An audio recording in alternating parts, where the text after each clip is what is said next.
George Sirimis. I am the director of the Hellenic Studies Program here at Yale University. We're funded by the Stavros Niarchos Foundation in New York. And we have a burning topic today. Before I get to the speaker today, and I have to say we're still expecting our second speaker. Hopefully she will join us soon. I want to make a couple of announcements about our future events. We have another panel discussion next week, and I'll share the screen so that you can get some information. This is an event on the Greek American community and the Black Lives Movement. There will be some reference to the civil rights movement, but not as explicitly as our poster suggests. We will revise it a little bit and distribute it. And we're very lucky to have three great speakers next week.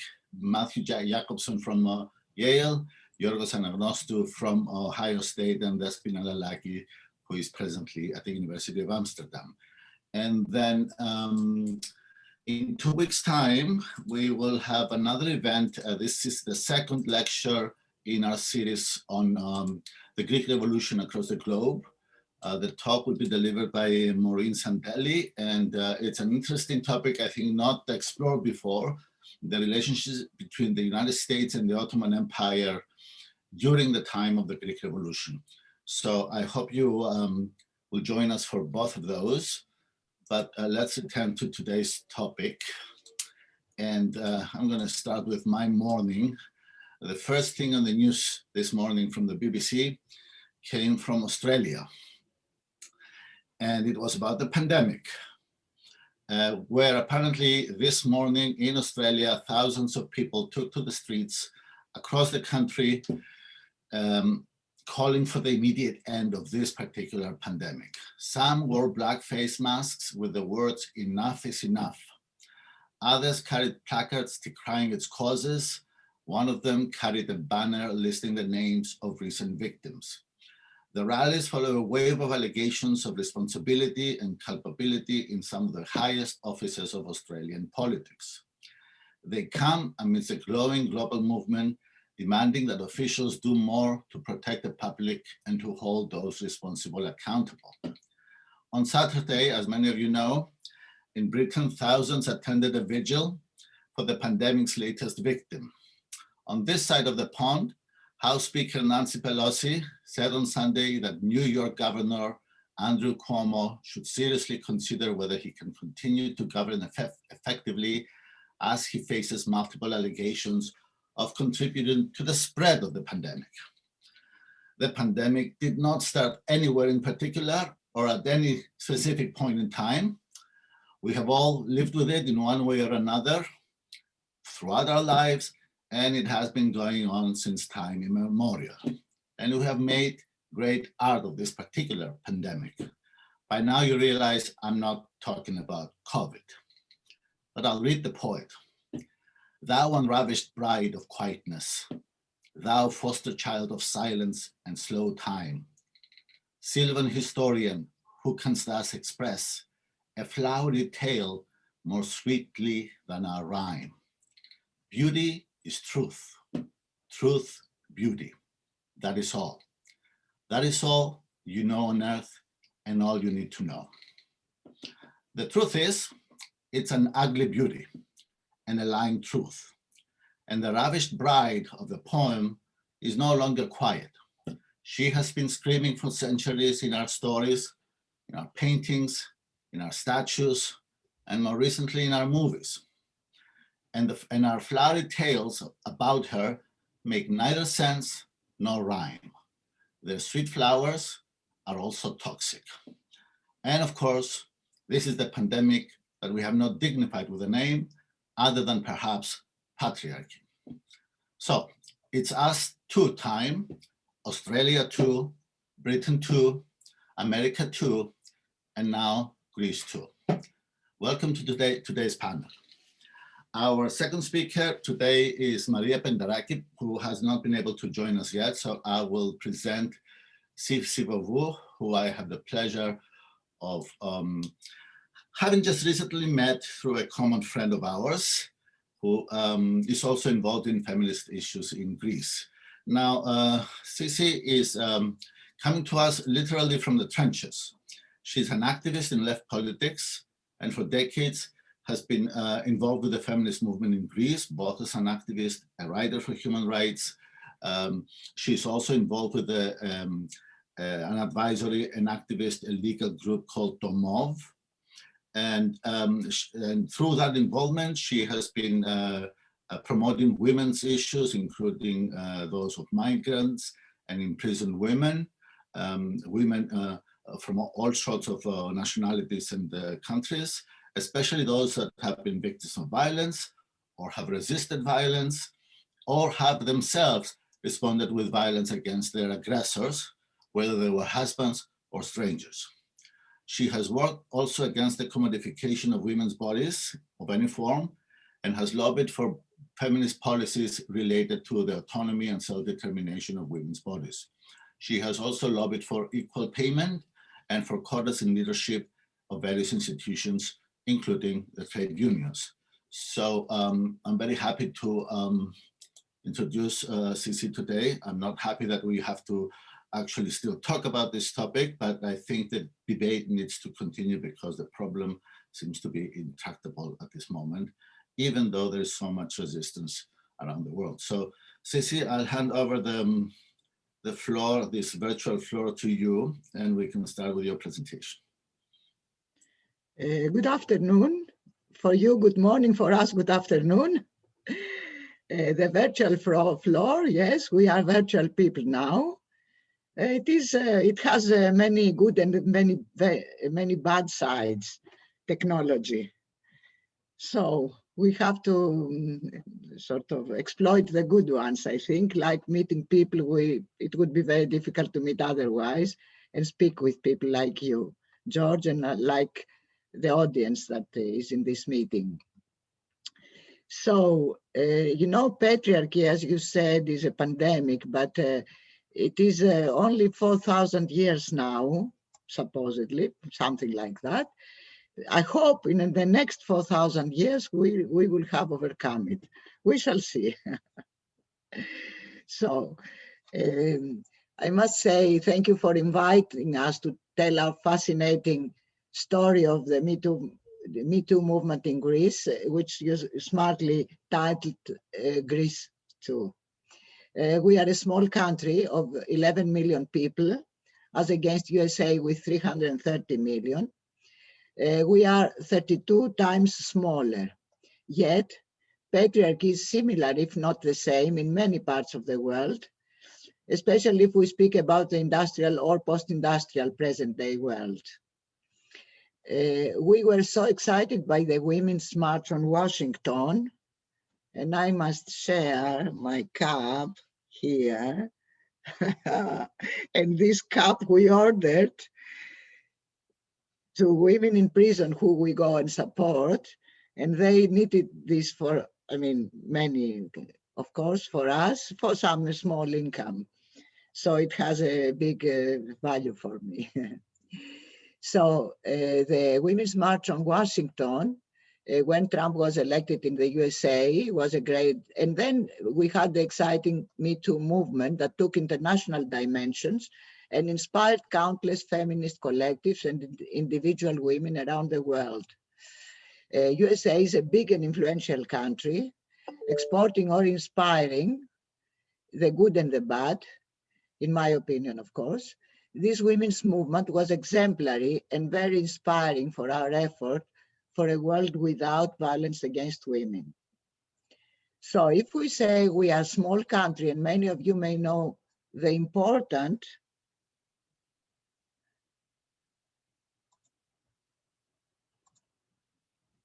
here is the Acropolis, history, archaeology, wonderful nature, landscape, and lovely sea. Beaches for holidays. We also have a great mythology. And the title of our webinar, The Abduction of Persephone, says a few things. Here is Hades, the god of the underworld, abducting, he came from the underworld to abduct Persephone and go back and take her there. Sissy, if I may interrupt you, you need to share your screen. I have not. No. Just a moment. At the bottom of your screen. Yes? Yes, share screen. Is it shared now? Not yet. And click on your PowerPoint presentation. Yes. Like you did before. I clicked on my PowerPoint. And then click share. Where is the share? It should be, not sure what your screen. Yes. Just like you did before. Okay. Not yet. You can't see it yet.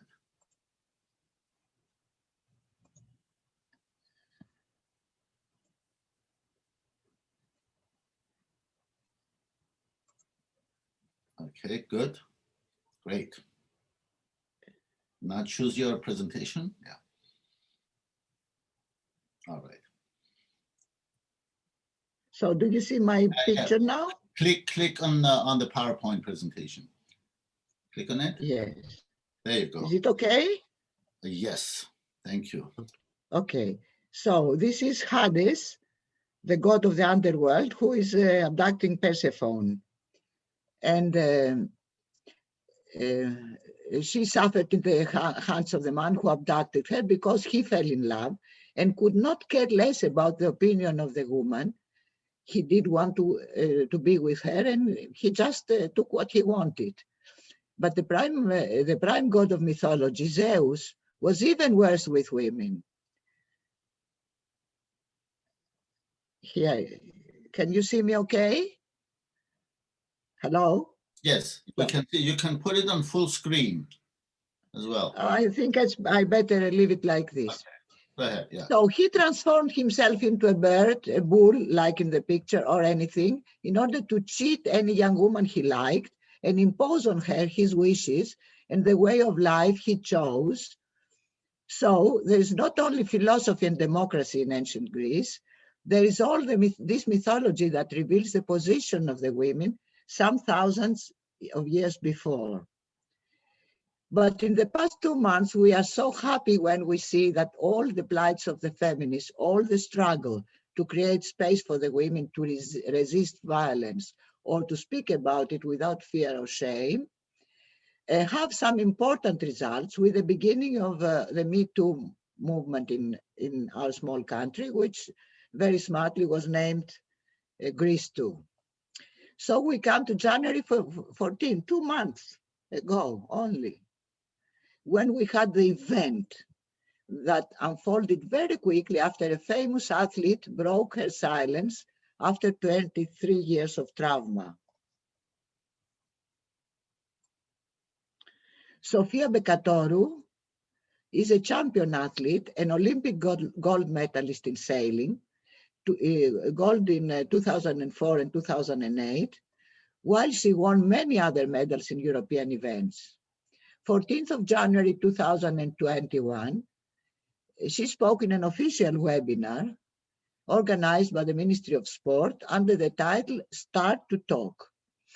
There, she surprised everyone as she spoke of her rape by an official of her sailing federation in a sport travel in Spain 23 years before, when she was 22 years old. Recently, before her public denouncement, she had been to the public prosecutor for an official report. The way she spoke was and is unique when she was telling her story. Quiet voice, precise language, describing the struggle of a young woman to resist to an obvious effort for violation of her will. And yet, he proceeded and raped me. I showed it in every way. And I said it, there was no consensus. I said it, she said, I showed it in every way. And yet he proceeded and raped me. I could not believe what was happening, unquote. On the one hand, she had not resisted strongly, as the man was an official who had created the ground for familiarity and was supposedly supporting the athletes for their demands towards the federation. And she could not hit him or scream, as she could ruin her dream, an effort for championship in sailing. She was trapped. She could not do anything, not even tell her fellow athletes. She didn't know who would believe her, and she would not yet get away from the fact that she herself knew that she did not resist. She knew she did not resist and had to suffer this crime on her body. She got a trauma for the next years. I have carried this trauma, she said, all the time since, and the result was the result. I could not love myself. It is a terrible feeling, everybody can understand. Appropriate to be included in every study on psychology. She did not name the perpetrator. The Sailing Federation produced a press release immediately saying that they did not know anything and why she was so late, and that she should name the perpetrator, while the president of the federation made some public statement saying, if something is not denounced, if no one knew, what can we say about it? We don't even know if it happened. If we want to be objective, he said. So,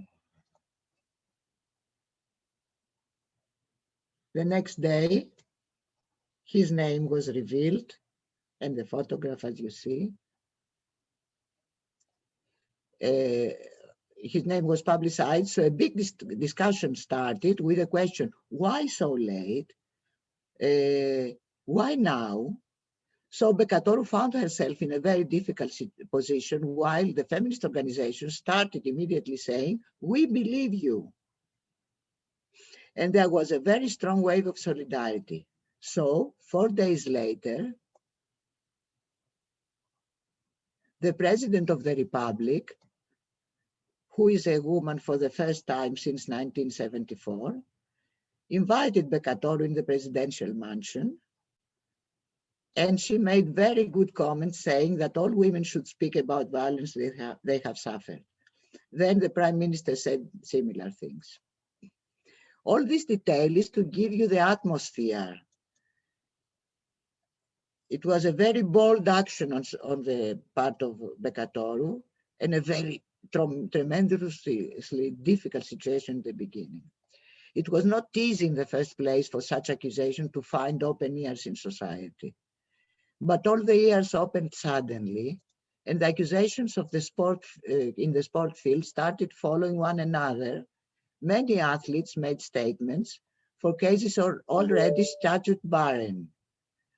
One of the cases was still alive, and there was one young athlete who now she is 21, who was raped by the coach continuously for 4 years, from the age of 11 to the age of 15, and who the coach was selling career to the small girl, and he said that he loved her and he wanted to marry her.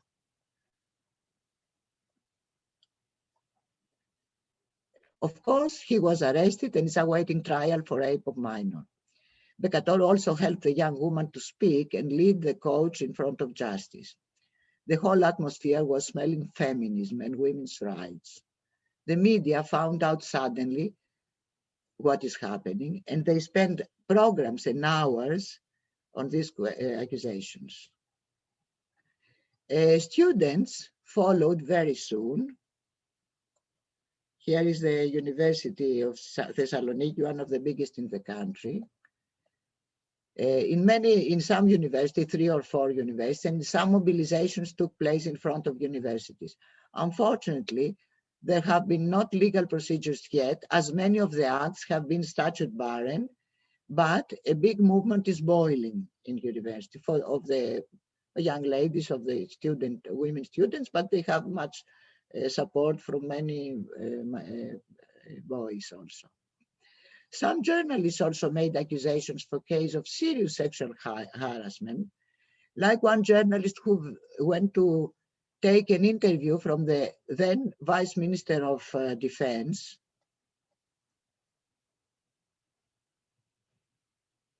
Here is the Ministry of National Defense. 30 years ago, and he was chasing the young journalist around the table to kiss her and to everything else. She started shouting, and then he opened the door and let her out. And the other people in the ministry asked her not to report because she cannot find her right with the vice minister and so on. Other journalists also reported. Then followed the denunciation in the art world, especially in theater, and there was a big scandal due to accusations against the artistic director of the National Theatre. Here we have the wonderful National Theatre. Mr. Lignadis, the artistic director, who is 55 years old. And here the inside of the theater, it's absolute something.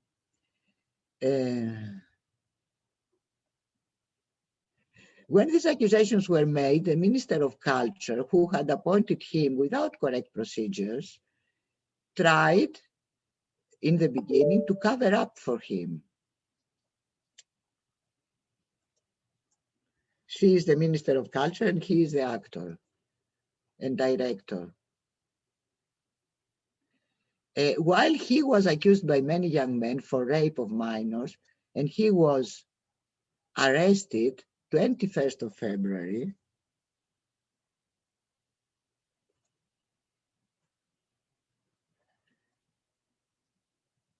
a few days later, 2 weeks later, the minister said that he was a good actor and persuaded her with his ability about his innocence.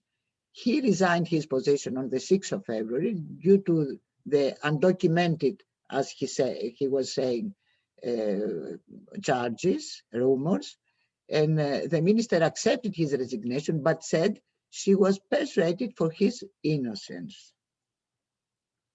Here he is like an actor.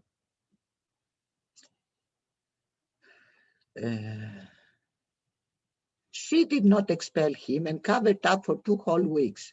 Many other accusations against him were already statute barred, but the people who spoke wanted to add their voice against someone who did terrible harm to them.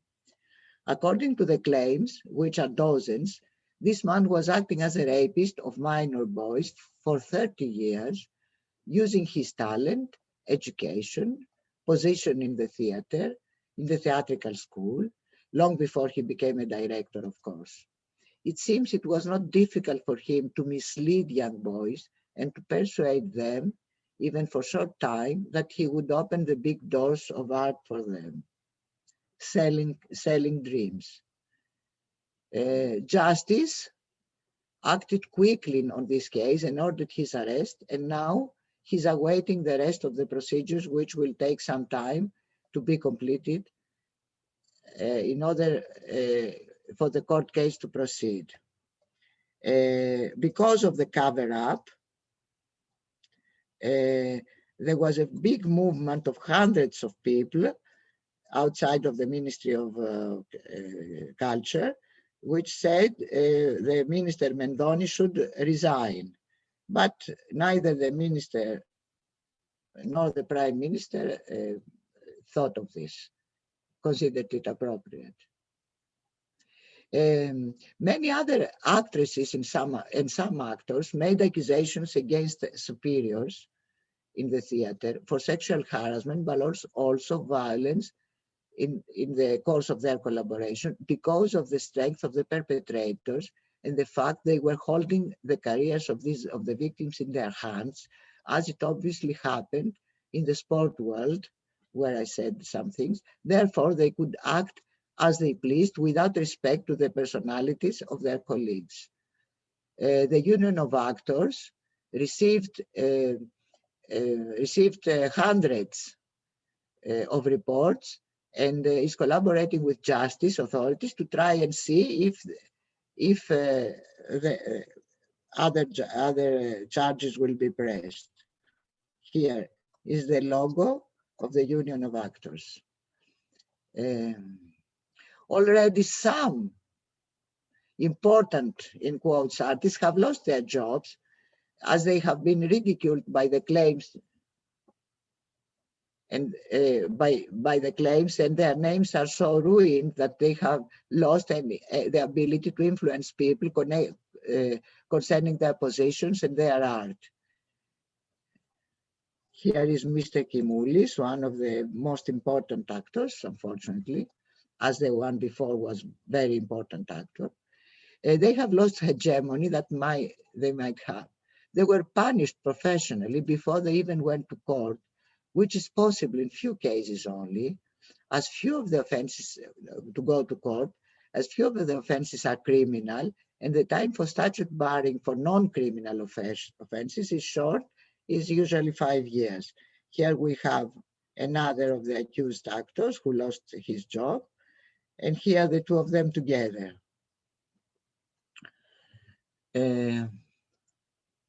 After the presentation of the recent events, only 2 months, which lasted, we have only 2 months since the revelations of Sofia Becatoru, I would like to make some remarks and pose some questions which are generated. Now let's put a terrible photograph, violence against women of any sort.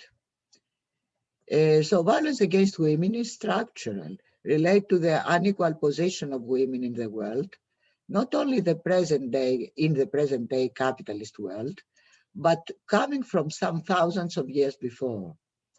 It is related to the inferior position of women in society.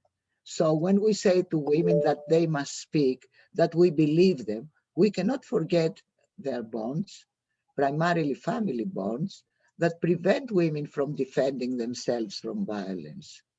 In this sense, the best road for women to overcome violence is gender equality.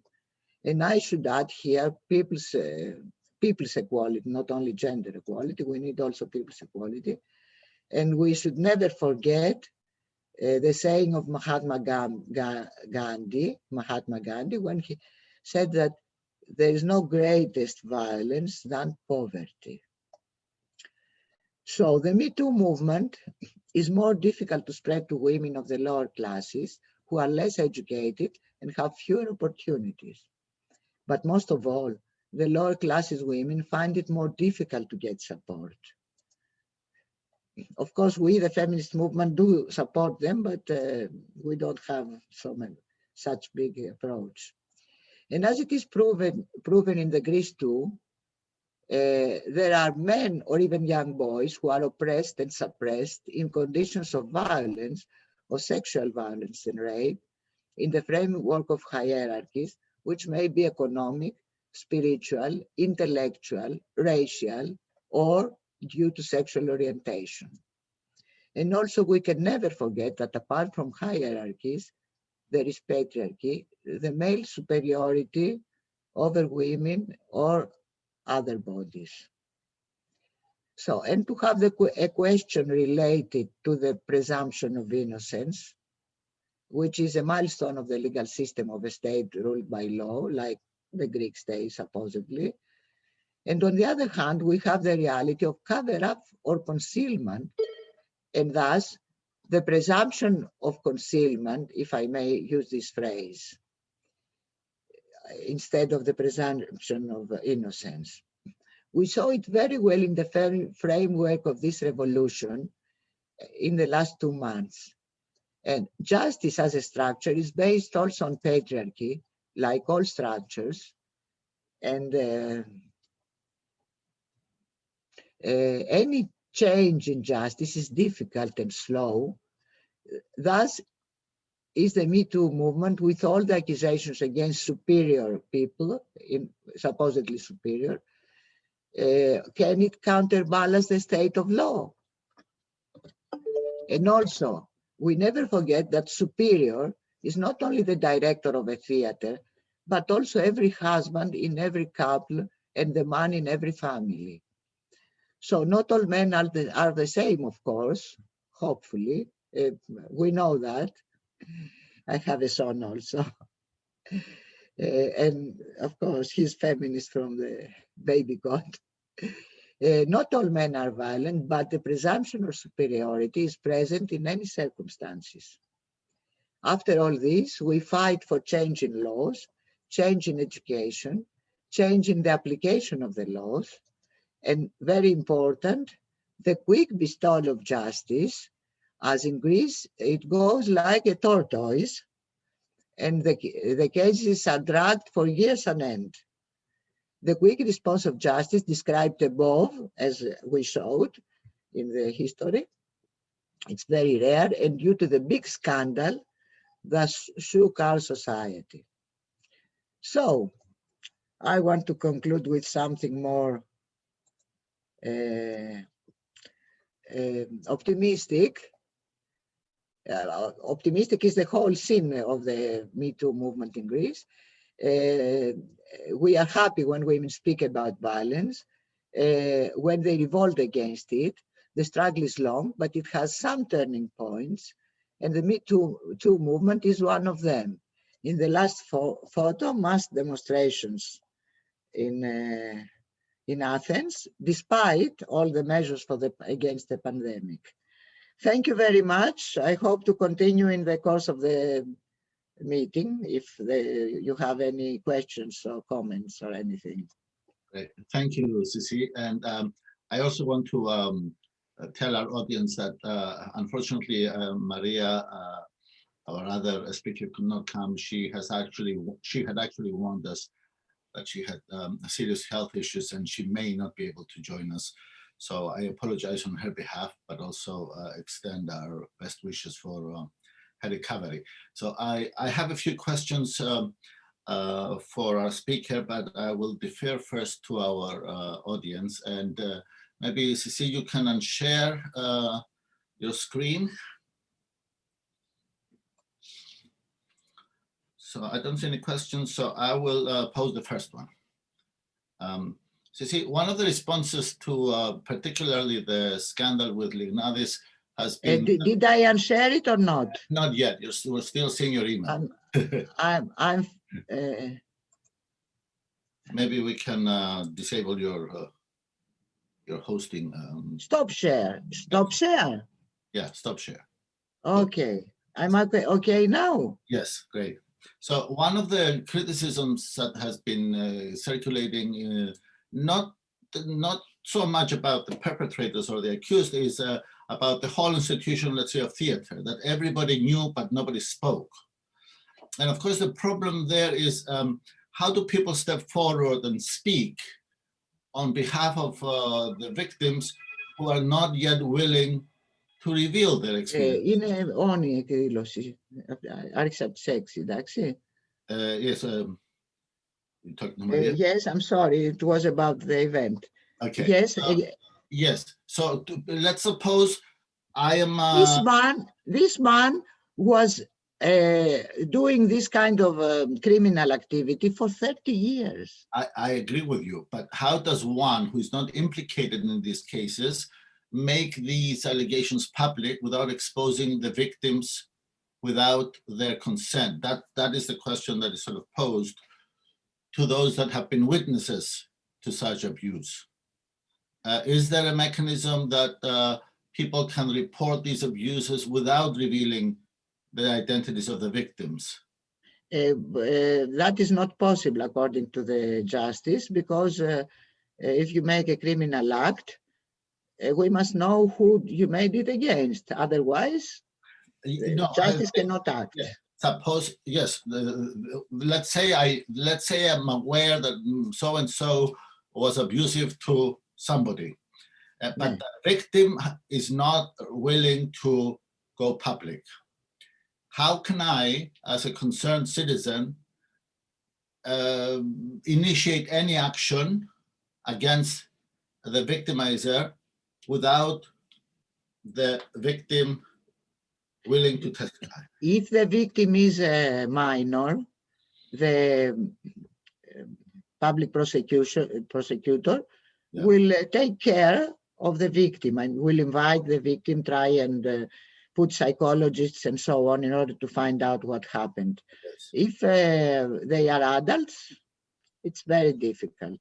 Yes. Of course, in the questions of rape, supposedly, or not supposedly, the law says that if a rape is reported by a third person against someone, it is an autonomous process that will proceed. But if the person who has been raped says, no, I don't want any procedure anymore, this is a problem. Yeah. So it has to do with building a sense of confidence and support among the community for the victims to step forward. There are laws, as I said, for the minors, and many times these laws have produced solutions. Yes. Because unfortunately we have many minors who are being sexually abused inside their house or from neighbors, broader family and things like that. Okay, if there are no questions from the public, I'll continue because I have a few myself. So I don't see any, so I'll pose the second one.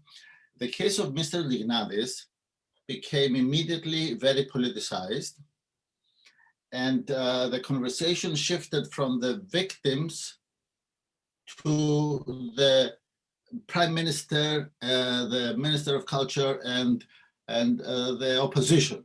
So Yes. it became, how useful is the politicization of these incidents, and to what extent do they sidetrack the conversation towards something else, which is political contestation among the big parties rather than the victims of abuse? Is the politicization serving any practical purpose for the advancement of feminist issues in this particular case, or do you think it's wasting time onto matters that are not directly related to the topic?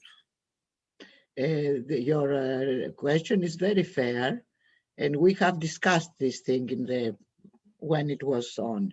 The fact is that, of course, the Minister of Culture, she said, I did not know, but she covered up for him. And this is a very bad sin, if I may use this word, because it's not the job of any minister to cover up, because she said, I believe this man, I thought he was very talented, which is true. He is very talented and so on. And there were so many incidents, so many things that showed that that the accusations were so many, and that justice should take up the case. And it was 2 weeks after. And this is a scandal for any minister, I would say. But as feminists, we very much wrote about it and analyzed and said, this man did not do it now that he was the director.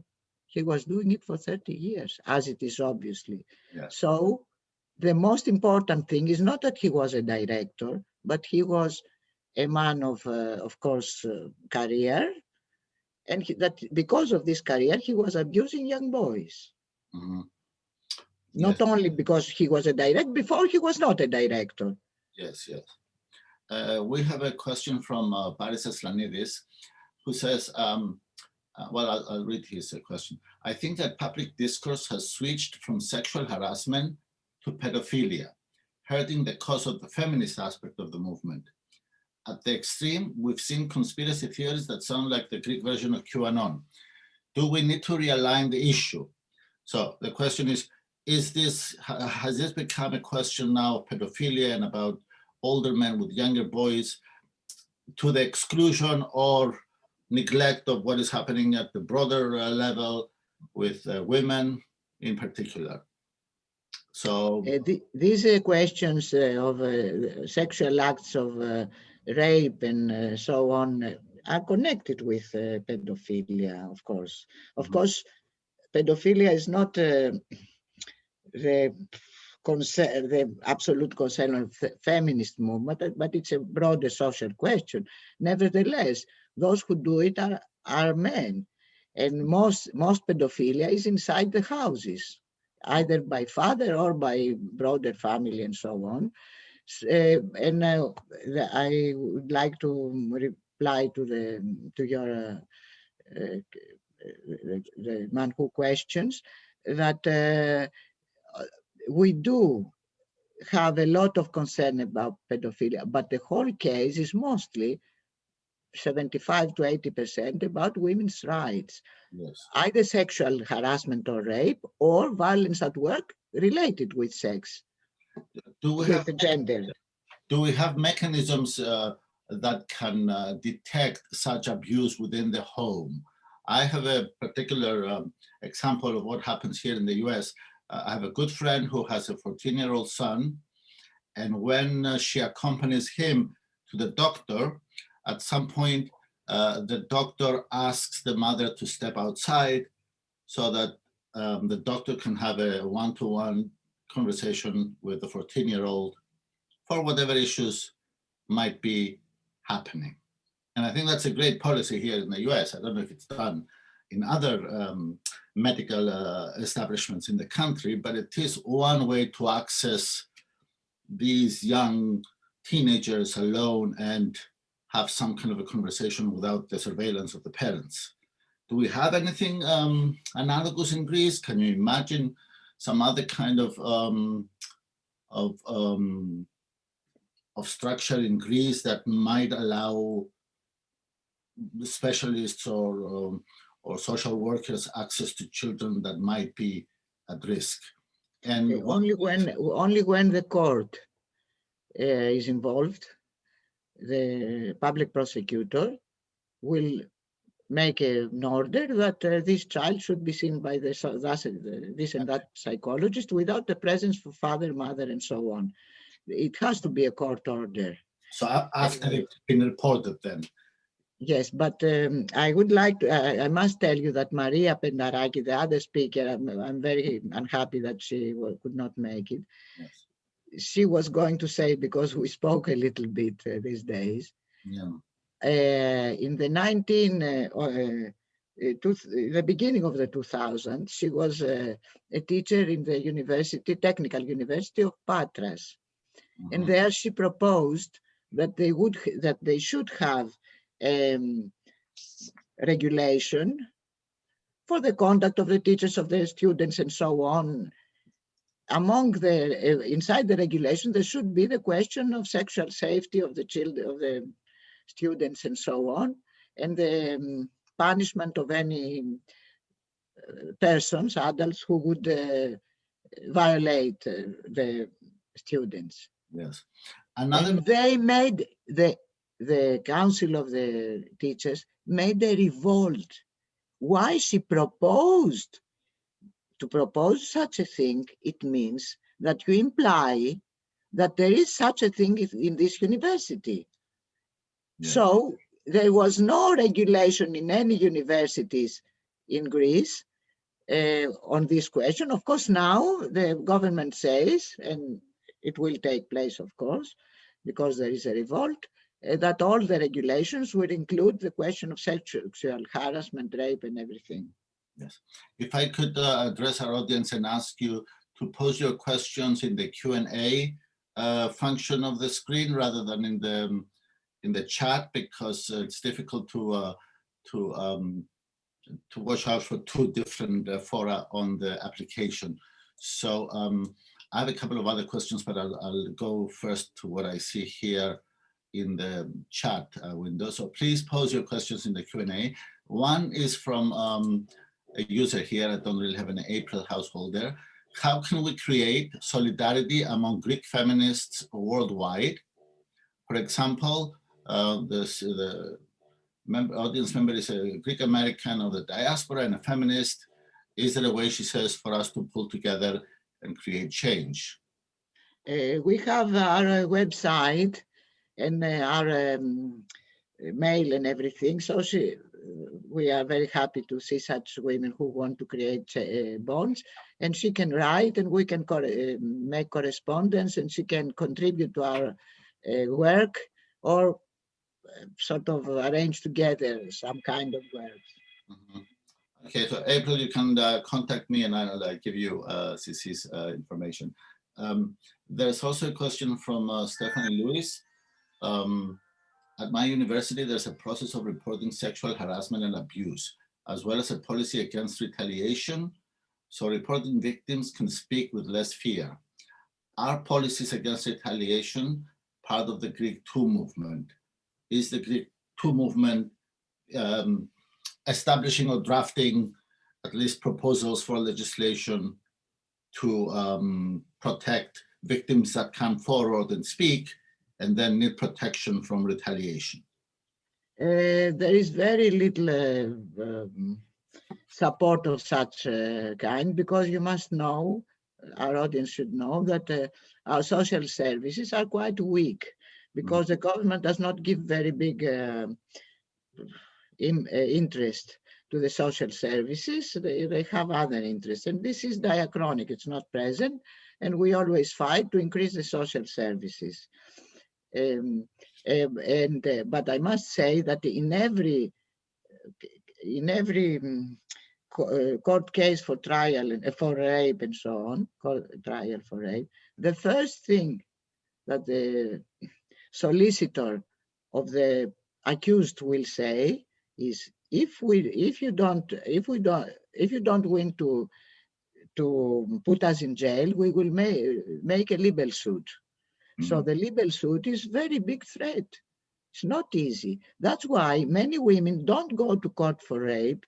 One of the reasons, because it is very difficult to prove. Rape is very difficult to prove. We are in a very good situation now in the last 2 years in terms of the law.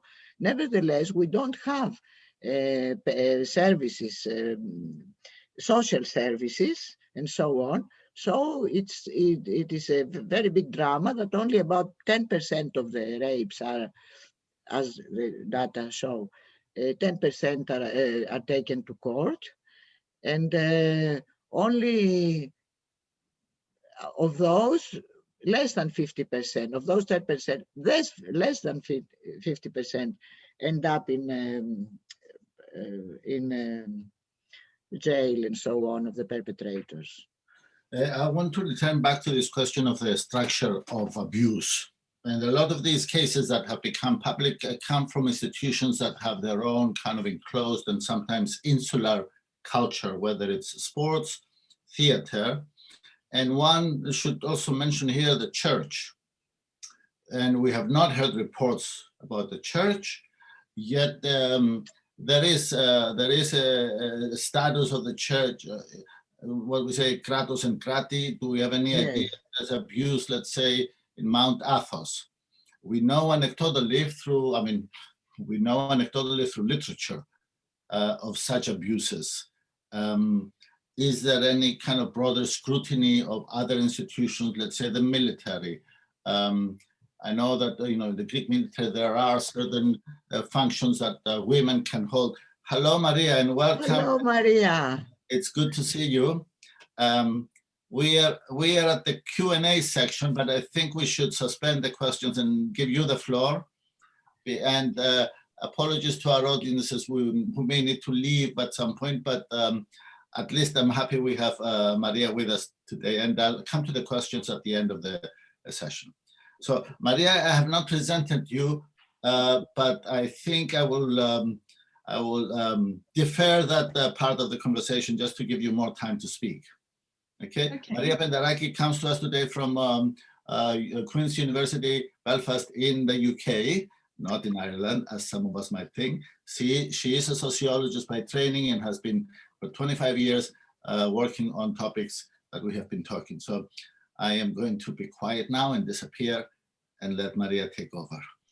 Yes, it's really exciting to be here, but let me upload my slides first. You should be able to share. Yes, share. Oh yeah, so first I need to get my slides in front of me. Okay, and share the screen.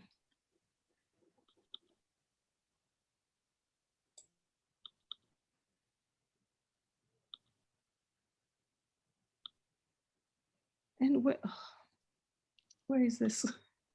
Yes.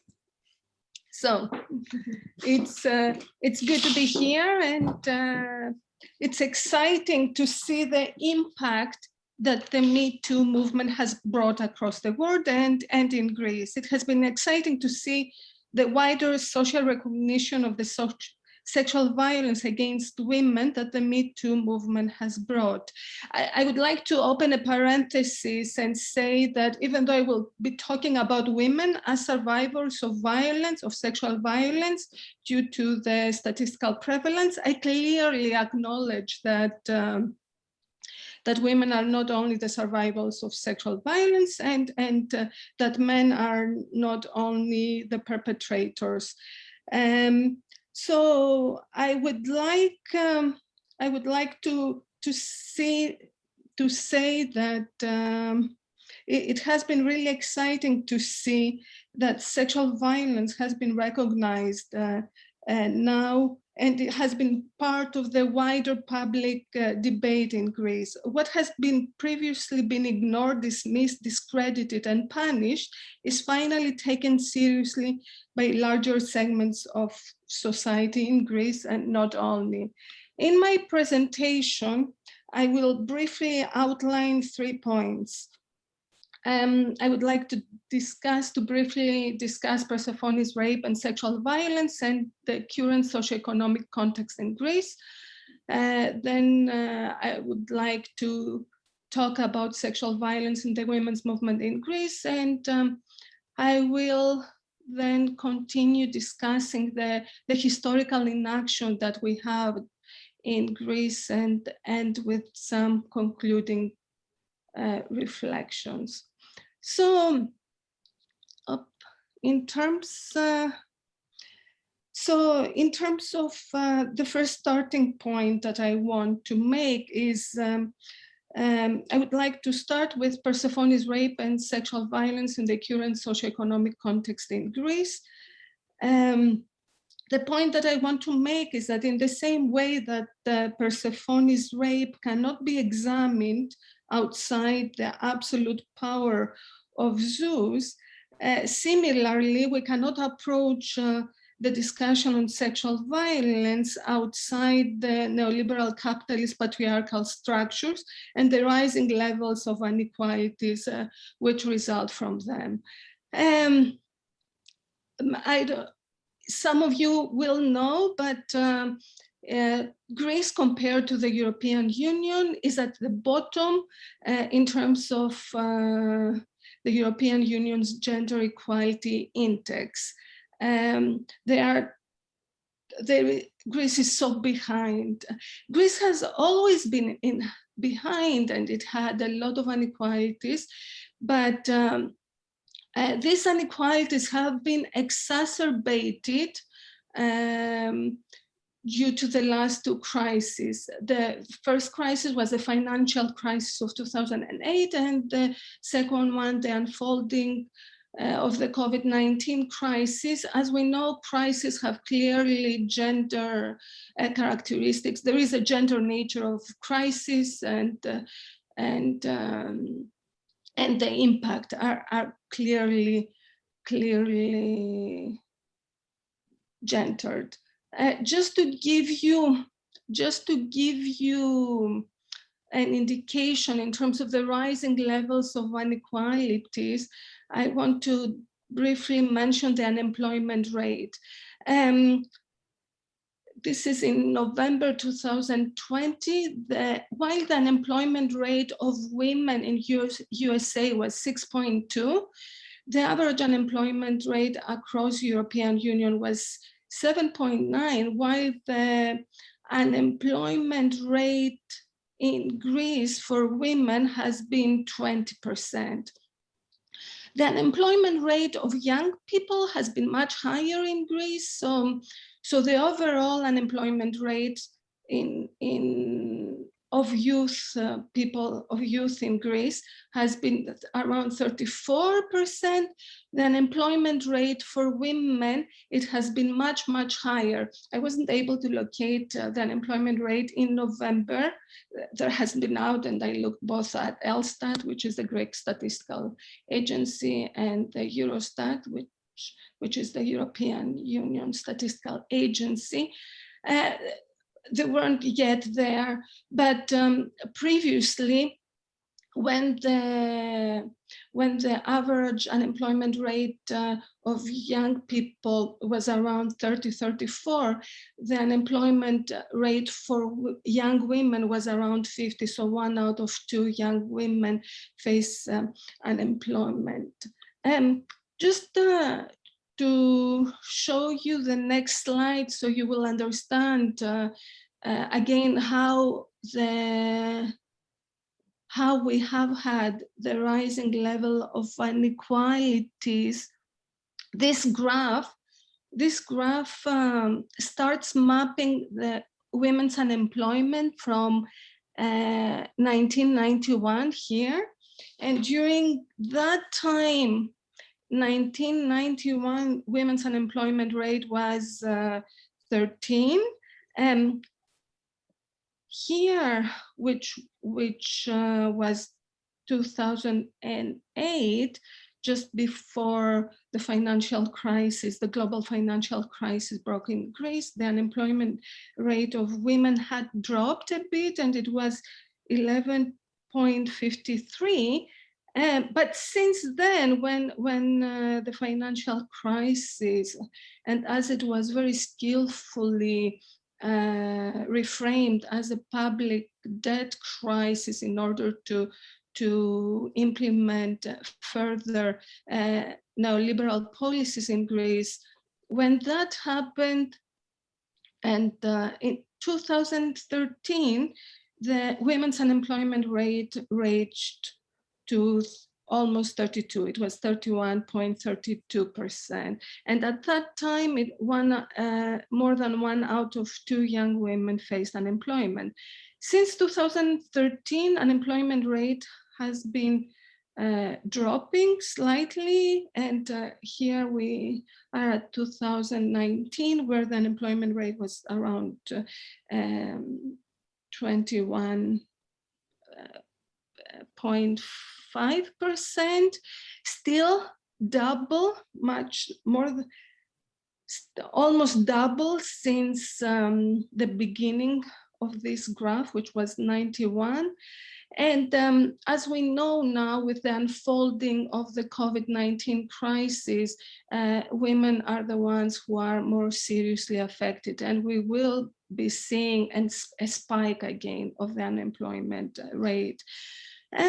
Of course, it's not only the unemployment rate that reflects unequal women's and the unequal position of the unequal socioeconomic position of women. There are a lot of other indicators ranging from political representation to the division of caring responsibilities and very many others. But all of these reflect the structural conditions of violence against women, which are rooted in economic and political practices. And of course, these conditions affect women differently, both within countries and among countries, but unless these structural conditions are addressed, we can't move to essentially address sexual violence. Of course, this unemployment rate is much higher among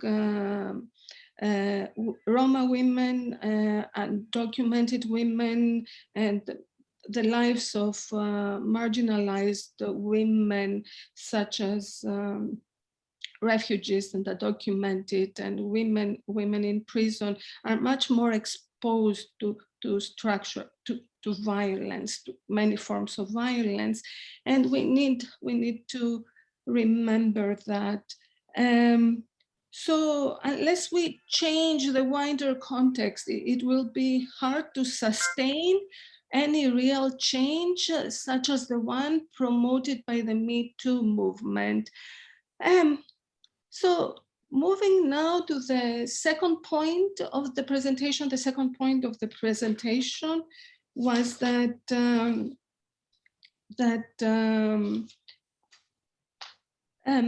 as we all know, the Me Too movement has been foregrounded in the women's movement, the same in Greece. And I wanted to dispel any misconceptions that there might be that Greece doesn't have a strong women's movement. Of course, Greece has a very strong women's movement, and it has been really similar to the movement in other countries. And just to give you an indication, if you don't know much about the Greek movement, women's movement in Greece, women in Greece have been fighting since 1987. It has been argued because that's when we had the first feminist magazine, Efemerida to Kyrion, which started by Kalliroi Paren, one of the first foremothers within the Greek feminist movement. So there might have been a delay later on in different phases in the women's movement in Greece, but that had been due to the civil wars and the military dictatorship that other countries, such as USA, and played a role in imposing in Greece. So, but there has been always a strong women's movement addressing sexual violence in Greece. And just to give you a small indication, we had Katina, which was a very active feminist group in Thessaloniki, which was in 80s and 90s, which was operating as SOS line for women who had experienced any form of male violence against them, and they were engaging in active campaigning.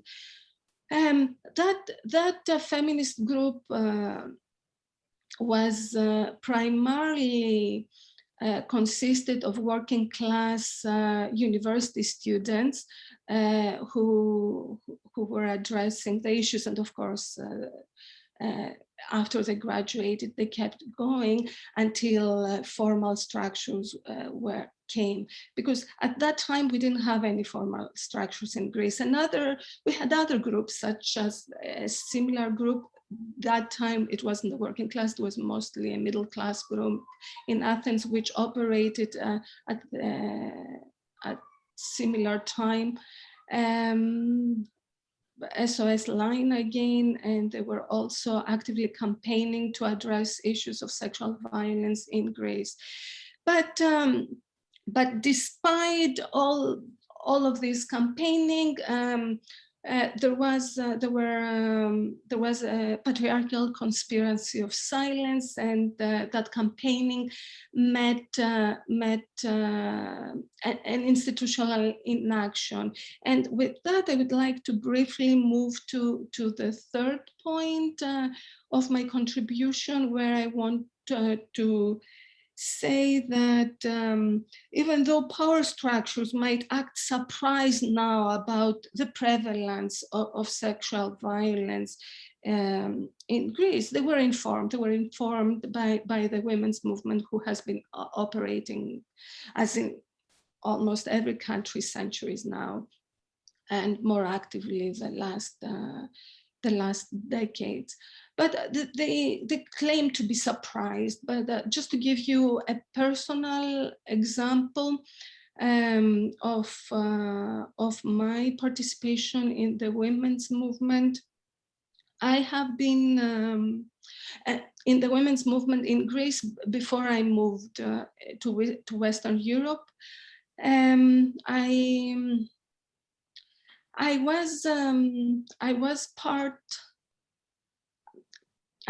part of one of the first sustained feminist campaigns to address the sexual violence in higher education institutions. I first started the campaign. I first started campaigning in in the institution I was working. Of course, my campaigning met a lot of difficulties, as you know. Everyone who has campaigned has faced a lot of difficulties. So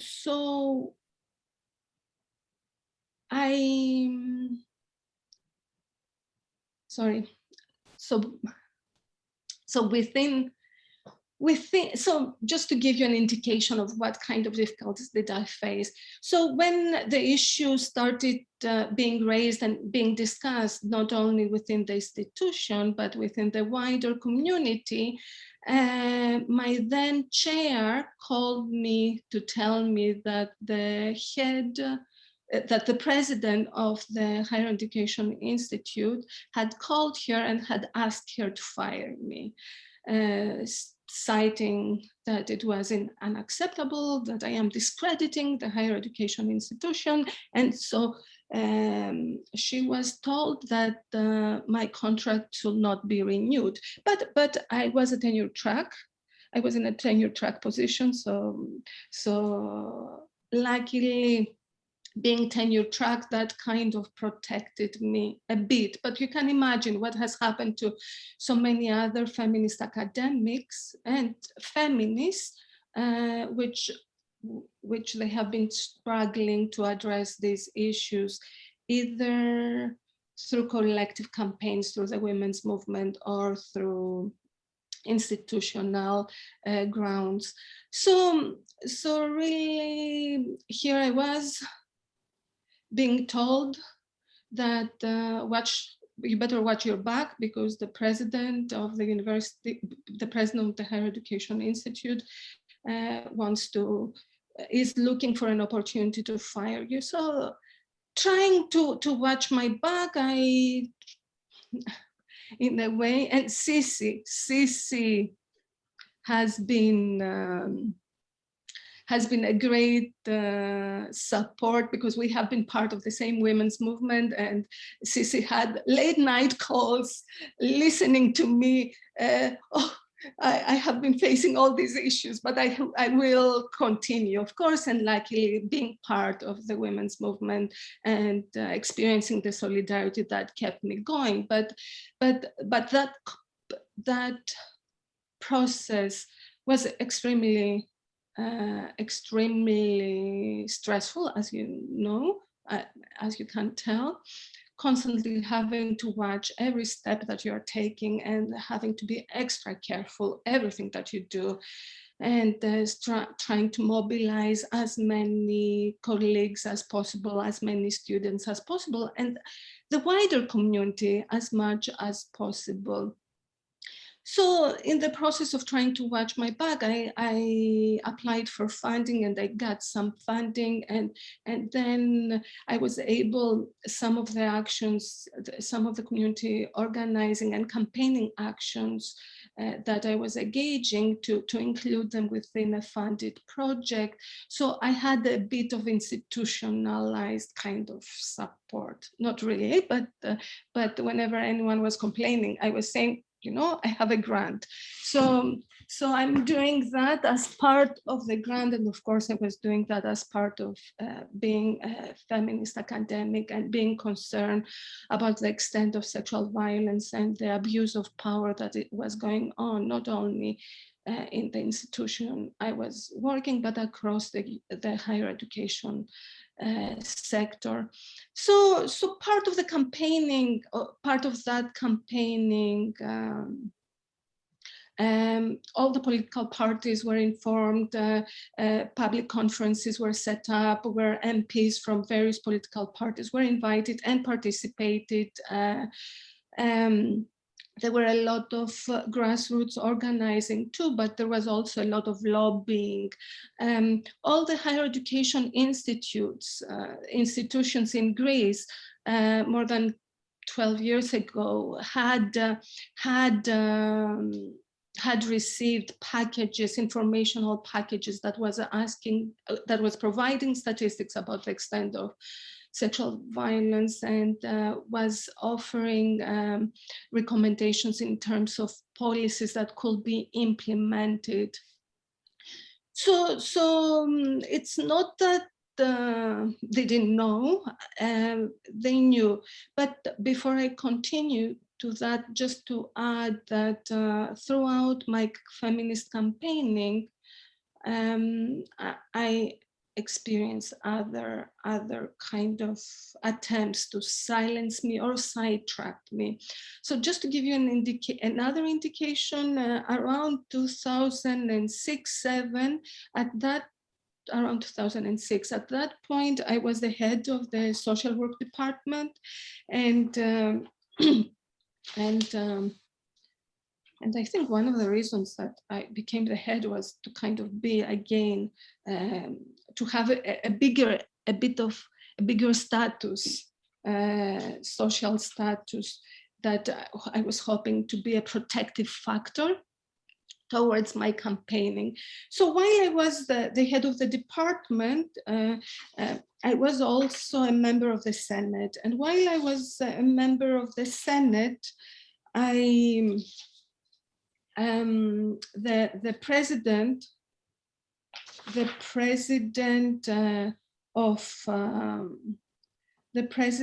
of the institution tried to individualize my feminism, my politics.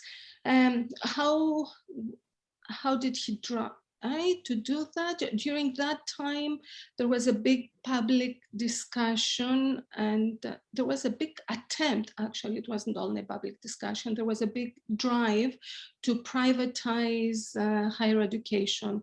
Some of you might know that that Greece provides free public education, at least at the undergraduate level. This is enshrined in the Greek constitution, and during that time there was an attempt to change the constitution in order to be able to privatize higher education. So the president of the Higher Education Institute at that time tried to make a deal with me, because I was one of the members of the Senate that I was refusing to pass any statements in support of privatization and in support of the reform of the constitution. The government at that point was asking all the institutions of higher education to get supportive statements in order to enable their work towards privatization. And in my institution, myself and among some other colleagues, we were blocking that. So the president needed my vote in order to unblock that. And he told me that if you vote in support of privatization, I will do whatever you want for sexual violence. Of course, I mean, my feminist politics are wider, and I could not compromise. I wasn't willing to vote for the privatization of education. As you know, in the States, the commodification of higher education has devastated the lives of millions of young people. And of course, I was very clear-cut that I wasn't willing to do that. Of course, that didn't stop me, and I continued campaigning. And as I told you, that campaign at that time was that campaigning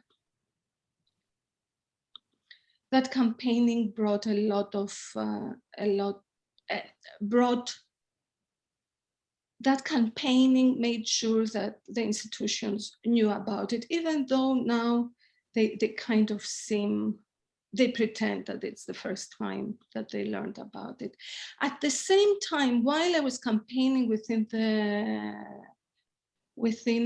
the higher education sector, there were other colleagues too, and I just want to mention Annie Crony, who who we both left at the same time from Greece.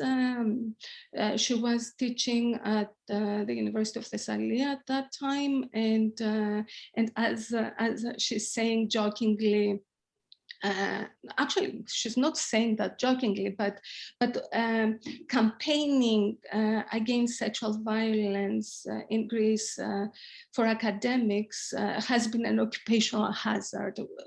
One of the reasons that we both were forced to leave was our campaigning. Not that, talking about personally, the next institution that I went, which was in England, had solved issues of sexual harassment and wider issues of sexual violence. They might have had policies, but it was going on. So policies, as we know, it's not enough.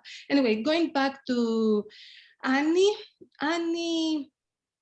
now she's professor in Norway. And she and her research and her campaigning while in Greece, and she still does that, addressed sexual violence in the sports sector and in the athlete field in Greece. So really that was well known. I mean, Crony knew about it, and she had engaged in similar actions like mine, but focusing primarily within the sports sector. And she continues, and she has been still very actively engaged now also with the Me Too movement, trying to bring changes and within the athletic field, and most of or almost everything has been denied. So really the Me Too movement has brought issues that the women's movement has been discussing for centuries now in the forefront, and has brought them in the public debate, and has brought a wider social recognition of the injustices that women experience and the push for legislative and policy changes. However, given the rising context of inequalities, legislative and policy changes are important, but are not enough. Struggles against sexual violence need to be always connected with struggles against wider inequalities. We know that legislative changes and policy changes empower differently social groups and their members, depending on their access to socio-economic and political resources. The majority of women in Greece, as well as many others, are in disadvantaged socioeconomic position. These conditions of inequality they experience will lead to different appropriation of the rights entailed within policy legislation. Legislative and policy changes do not confront the unequal material conditions which exist. They don't confront the hierarchical institutions and power relations that exist. What we need is radical change. The women movement, along with other progressive forces, should join together in order to make a reality our vision of another society, a society which is built along egalitarian lines, a society which we know existed. And as you may know, the last European egalitarian society was found in Crete, and Crete is the island that I am from. It's the island that I claim as my home. And so we know egalitarian societies are possible. So we need to keep fighting for them. Of course, it won't be easy, but it's the only way forward. And with that, I will stop. Thank you. Thank you, Maria. I'm guessing we will have questions, but I will pose the first one, if I may, about the tactics of addressing these problems. It seems that the primary target is the law, that we should change the law, that governments should enact policies, which is a a legitimate way of addressing the problem, but I'm wondering if it can also be started kind of also within civil society, engaging civil institutions like professional associations. Sissy has worked with trade unions, right? And I think we can start with changing the culture maybe from below and have companies institute their own policies. I remember that here at Yale, when the Me Too movement started, that the Yale School of Drama had published a long article discussing and explaining the way that trained actors are protected from abuse, or at least some of the mechanisms that have been set up to protect them from undue stress, maybe in rehearsing naked scenes or intimate scenes, where in the past it just used to be whatever the director tells them they do. And now they have an entire kind of a workshop prior to rehearsing these particular scenes, where the actors establish, mutually what the limits are, how they will conduct the scene. So I think there might be another way of also approaching the change in attitudes within civic society, rather than wait for the state to react, which we know is rather slow and rather inflexible. And many times you may have the law, but the law just stays in the books, it's never enacted. So is there maybe a reconceptualization of the tactics of changing this and make it more a responsibility of institutions that are not politically, let's say, restricted? A lot of these cases seem to have come from either professions that have a mentoring system, where younger people are dependent on older ones to guide them through the steps of advancement, or institutions that are kind of within their own world. And one of the questions had to do with Mount Athos, but the emphasis was, why are women not allowed? But to me, it's a question of how do we know there's no abuse there of young novices? So is there another angle that we can approach this, rather than go straight or only to the question of the law? I know the university here forced me recently to have a 2-hour training session online that I don't think is the law within the country, but it is sort of the law of my university. And I'm not saying the situation here is perfect, but at least I know what the regulations are, right? And the regulations here are not dependent on any law by the federal government, but by the regulations that the university would like to conduct its business. So is that another approach that is being addressed? And one of the questions here was by one of the audience members was, are there any steps to prevent retaliation? And these do not, again, need to be state-sponsored laws. They could be the companies themselves, the associations can require them. Is there another angle to the activism for this particular problem?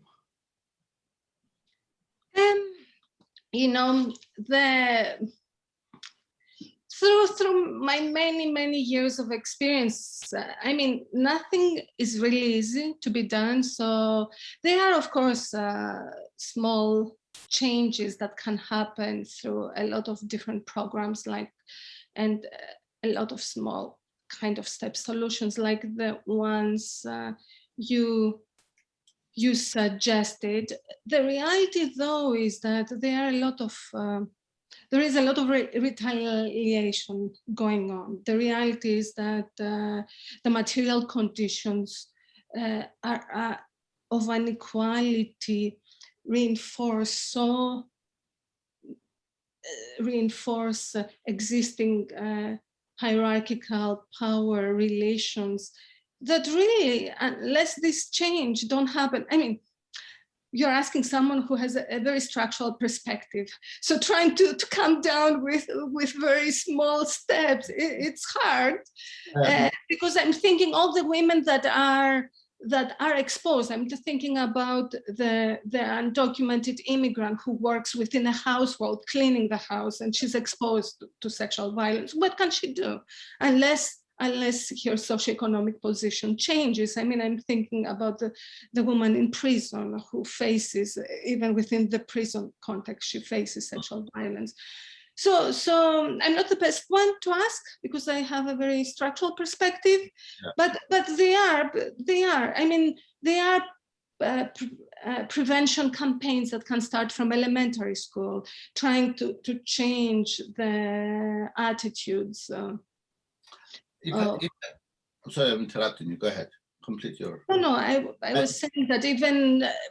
Yes. Prevention campaigns from primary school, from kindergarten. We need to start very, very early to question and challenge any power relations. But in order to do that, we need to challenge wider.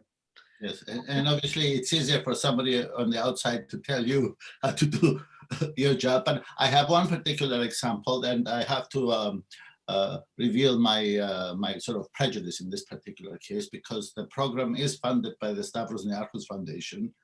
And one of the responses of the foundation to Bekadoris's revelations was to suspend the funding to the Sailing Federation of Greece until they institute mechanisms of control and punishment of such cases. So I think institutions like that have a lot of prestige and a lot of power and a lot of economic power, for that matter, in the society can be great allies, and they can be mobilized, I think, within their own structures to assist and exert their own pressure on individual associations like the Sailing Federation. It does not need to go straight to the government, but I think maybe those are the kind of institutions that can be allies in your struggle, and the struggle that the whole society really needs to get behind. So it's not an either or, right? And I know these are very, as we say, psychophthores. They take part of your essence out of you. And I can understand you two have been in this long enough to actually speak your own stories about it. And, these might be kind of the allies that will exert the public pressure on other smaller institutions that are dependent on them. And really these foundations, and I'm not specifically talking about the Niarchos only, I mean, there's so many in Greece, can be leaders in this, moral leaders, if not also economic and political leaders. That's the kind of approach maybe that maybe one of the things that can be learned from this particular case is that there is support out there. It probably needs to be harnessed under some structure that, Maria, you've been talking here, is what is needed, because we have all known this and we have all been reading about this. I mean, I teach literature, and I've read we have many folk songs that talk of femicide on issues of sexual allegations, at least. Or I teach a course on the Olympics, and there are hundreds of inscriptions in stele about regulations of who hangs out at the gymnasium, because there was abuse back then as well. Obviously not, they couldn't care less about women or slaves, but they did care about young men of free citizens. So there are, traditions, reactions to this. Maybe we sort of choose to forget them, but yes, maybe. Can I, Giorgio, I mean, I know Sissy will talk, but from what I saw in the chats, I can see some other great feminist activists from Greece that have joined. So and I'd like to hear the participants also to see what they think the solution is. I agree that we need a wide range of responses. Some, like the ones that you mentioned, a lot of prevention is needed, and there are a lot of things, but maybe we should, after Sissy Yes, after Sissy, we can go to there's some questions also there. Then Maria, you can choose which ones you would rather address first, or Sissy can. Sissy, do you have any comments on what Maria has been telling us? We have been discussing these things with Maria 20, 25 years now.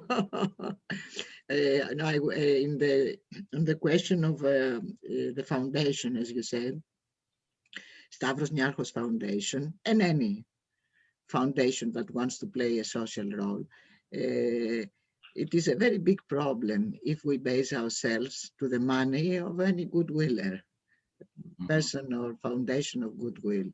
We need to base ourselves, that's what we are trying to do, on the rank and file people, the people who are affected by patriarchy, and even in a very basic way, at the bottom. Of course, not all people are in the bottom, like those who made the allegation, the denunciations and so on, like Bekatoro and some artists and so on. They're not at the bottom, they have name, which they are worth, of course.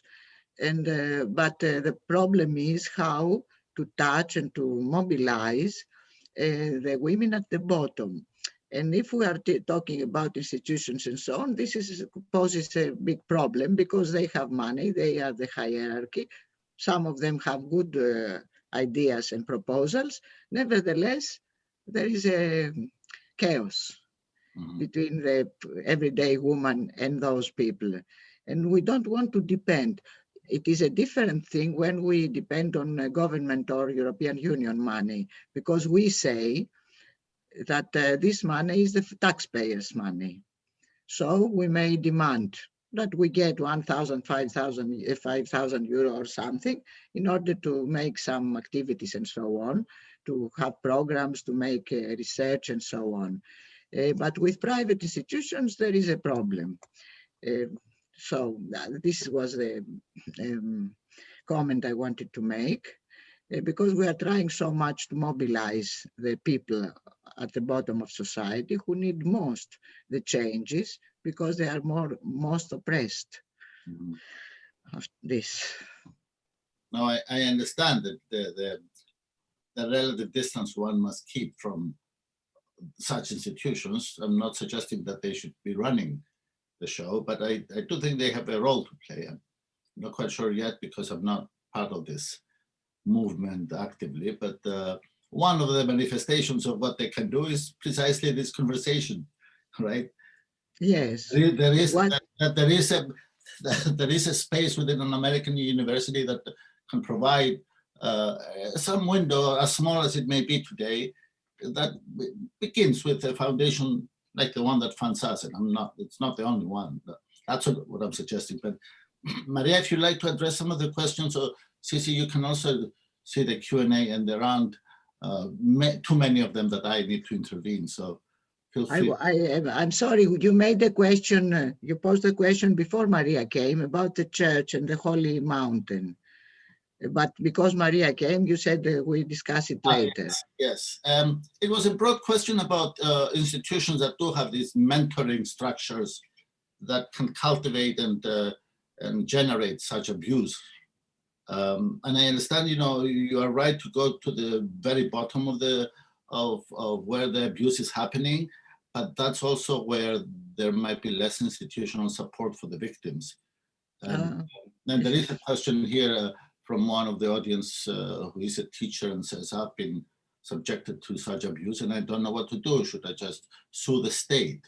I guess my advice to the member audience is to actually contact Sissy here, who has been involved with such legal cases. But I'm guessing what the audience is asking is, they don't know where to go at this moment. And maybe a discussion like this is one way, but or maybe the recent publicity is another forum where they can get information of where to call and who to bring their problem to. So in terms of Vilma's question, and the labor movement has been addressing these issues. and the union will be a first point of contact, depending how the union is.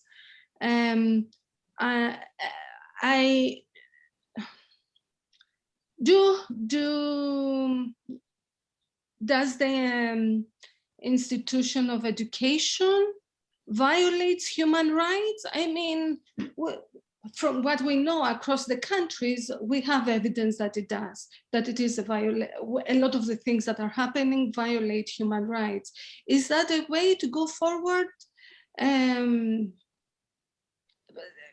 You know, I mean, Vilma is one that knows very well that everything takes so much energy and time. Is that the best strategy to go forward and file a violation of human rights? For me, human rights individualize a lot of the issues. So it might not be. I mean, a lot of the issues that are happening right now within the education sector relate to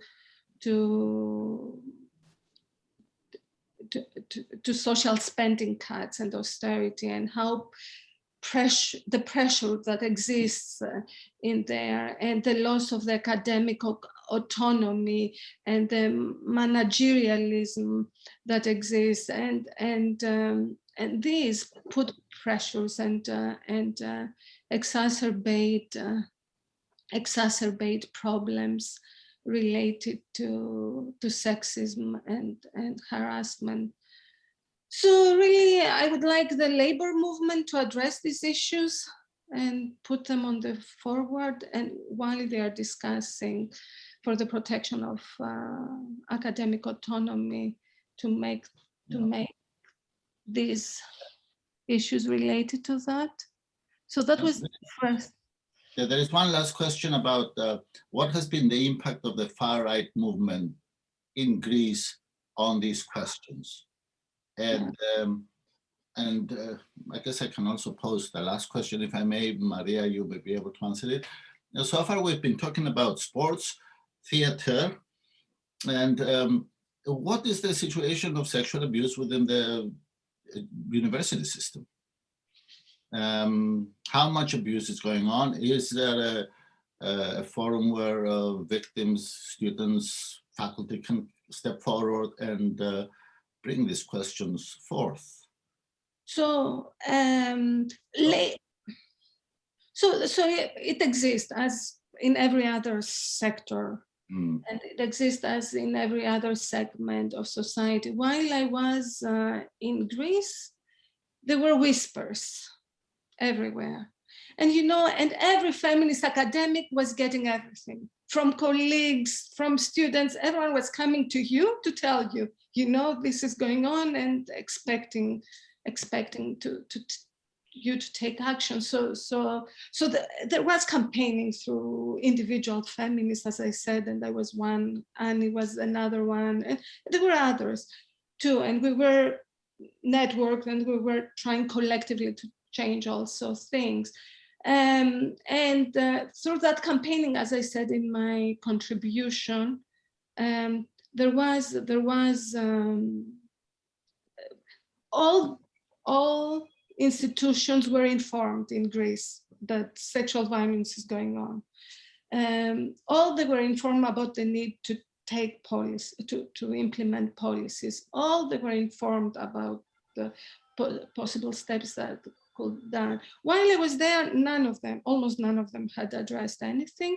Now, lately, they are starting to address because of having a wider debate on the issue. But the point that I wanted to make is that they act like they were surprised, right? Yeah. Everyone kind of knew. The issue, though, is, as you know from your university or across universities in USA and other universities, policies are not enough. They are not enough. I mean, policies to protect students and staff from sexual harassment existed in universities in the States decades now. But the problem hasn't stopped. that's why we need to move the discussion away from policy. I mean, policies, we need them, legislation, we need them, but we need to move and discuss what else needs to be done. And with that, can I apologize, because I miscalculated my time. I thought that we had 5 hours difference. So we switched time on the weekend. We're now in the daylight saving zone. So I forgot to remind you that. Okay, well, now I had this problem of the time, and I thought I made a mistake, and you switched time. Okay. Yes, we are at fault here. I should have thought of it. Anyway, we have taken plenty of time from everybody, and I'm happy that the audience endured as long as they have. And Maria, I'm so happy you managed to join us, even late, and to have this conversation. Now we have lost Sissy, as I'm about to thank her. But if anybody from the audience is interested in getting in touch with our speakers or with me for that matter, we can share our emails privately. But I want to thank you for the conversation today, and also for your service for so many years. And I will leave the last words with you, since it's been late. Yeah. Actually, I just wanted to reply to the question that how is the far right manipulating and exploiting the question in order to further Islamophobia and further attacks towards immigrants. So yeah, they do it as in a similar way that they do it in the States. They do it in Greece. So the far right agenda has similar agenda. You know, it's pretty universal what they do, and so unfortunately the same things go. The same things. I actually witnessed that, tangentially on Facebook, when the scandal broke out in Greece with Pekadouros revelation. I had seen memes and postings about child brides among the refugees in Greece, right? So they shifted the topic to some community that is not Greece, that it's the others, it's the Muslims. Meanwhile, there are many states in the US that do have legal child marriages, and I mean up down to the age of 14, which no one really talks or knows about in the country. Sissy, any final words? I must tell you about the church, because you asked before. Yes, please. There are many scandals of priests who make sexual harassment to boys or girls in their local environment, family, and so on. About the Holy Mountain, we don't know so much. There's silence over what happens there. But the fact is that the Church of Greece is a bit modern in quotes, but it is a church, and they uphold all the stereotypes against abortion and so on. And it is a little bit in the side, but for example, they don't allow the sexual education in schools. They don't say it straightly, but we know underneath what happens. In Greece, we don't have sexual education in Greece, in the schools, which is a scandal, because we are a European country. Anyway, yes, they have a huge sort of influence, the church in the people, in the minds of the people, in the souls of the people, but also all the people who believe. They know that bad things happen in the church, so they are careful, I would say. They don't chew the food like that, that is given to them. Yeah. Yes. Well.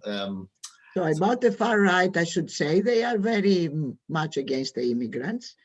And this is a big scandal, because Greece is an immigrant country that has sent its people everywhere in the world since the beginning of the 20th century. And the most sort of sad word that we can say is xenitia. Xenitia, for the English speaker, is something related to having left your country, being outside and longing for your country, for your people, and so on. This is one of the most sensitive words that we have in our vocabulary.